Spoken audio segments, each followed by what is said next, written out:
ใจในจงที่ปันน้องเสือใจไหล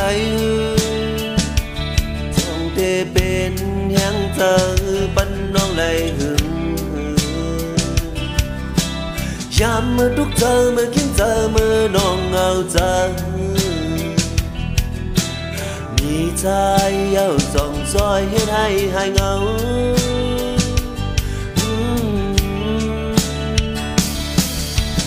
วันเมื่อหน้ามาที่เป็นจังหืออำหูไหล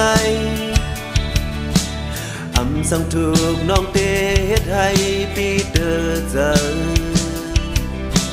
สั่งน้องหันเผอน้องหันเผอแทนก็เลยดังหักใจส่งเตมีกะขันแทนโอ้ก้อยกายามเลี้ยวไหนเอาตึงหักกันอยู่คือมีลองสั่งเฮ็ดให้หาไล่ยานกัน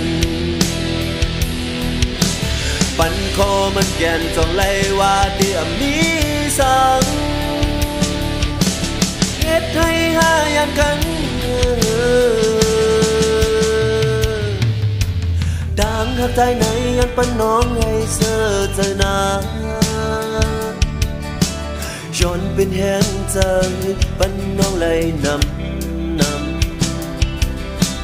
ปันคอมันแก่นคอมักมันเมื่อน้องเหงาใจเดมีใจยิ้มจำน้องยุ่มยำลา